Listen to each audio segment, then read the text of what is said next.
Ahead of the November election, a study released by the University of Denver this week showed a minimum wage hike to $12 an hour would help and not hinder the state of Colorado's economy. David, when you saw this report from the University of Denver, I mean, people are used to the University of Denver being a pretty credible source. We're right in the middle of a big ballot issue election in Colorado. It could have a pretty big effect. What did you think of it? Well, unlike many of the journalists who wrote about it, I actually read the study rather than just paraphrasing the press release about it. The study claims that it showed that raising the minimum wage from $7.83 up to $12 an hour won't increase unemployment, although they're actually too delicate to ever say the word unemployment. They use this euphemism of job loss, job-based loss or something. But they don't have any information about this specific proposal and how it affects unemployment. Their whole evidence on this is just a few citations to a study by a guy named Cooper who wrote something for a DC think tank 3 years ago, and that was a national study about raising the minimum wage to $10.10. Not about raising it to $12. So there's much less to this study than meets the eye if you just credulously accepted the press release paraphrasers. Eric, I would love to be one of the many Colorado voters that would put so much thought into, like David did, of read the actual study word for word and get all the information. But the fact of the matter is, most folks are going to see the headline, and if it's going to come into their decision making, they're not going to read the whole study. Could this have a big effect on the ballot results? It could have an effect. I'm not sure I'd say it'd have a big effect. There's a premise in your question, which is a whole lot of people are even reading the headline, and I'm not sure I totally buy that premise either.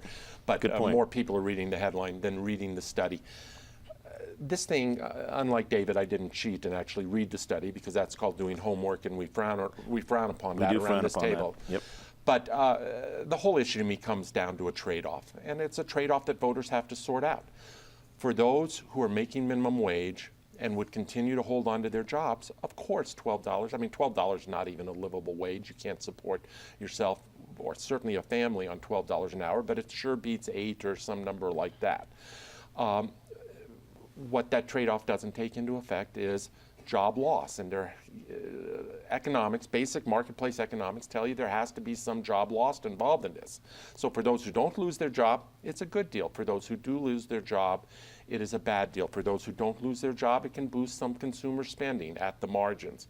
For those who do lose their job, the contrary is true. This strikes me as the ultimate head versus heart issue. You read these headlines, you hear these stories, you hear the pitch, and your heart says, of course, $12 an hour, and quite frankly, why is it 12 and not some significantly higher number? Your head says, economic principles mean something, the marketplace tends to function, and there are trade-offs involved. Penn, I believe a week or so ago we talked about how minimum wage was one of the two ballot issues polling above 50%. Does this buoy those numbers? I think it has the potential to do that, but the problem with all of these studies is depending upon your premise and what it is you want to argue. I think you can support an argument statistically that raising the minimum wage will be good for Colorado, will be good for the economy, and you can also support the proposition that it'll cost you jobs. You know, the people who say it'll cost you jobs never take into consideration the fact that, you know, if you're a small business owner and you have to raise the minimum wage of your 8 employees, if you sell a good or service, you'll probably just increase the price of the good or service to make up the difference. You need the people you need to run your business. And so most small businesses aren't going to start firing people wholesale because of a change in the minimum wage. The real conversation we ought to be having, and everybody's avoiding it, is this has no business being in the state constitution. This ought to be established by statute so that as a society and as a state, we can experiment. If 12 does result in job loss or has some deleterious effects, ratchet it down to 11 or 1050. If 12 is good but not quite good enough, scooch it up a little bit. The problem is this whole debate is misplaced. This just doesn't belong in the Colorado Constitution.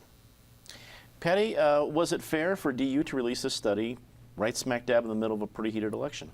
Sure, they can release whatever study they want, and there are plenty of people who have jumped on this bandwagon. Penn has a good point, and the other point I brought up before is the way this is written, it would really affect one industry that is very important in Colorado, which is our homegrown restaurant industry.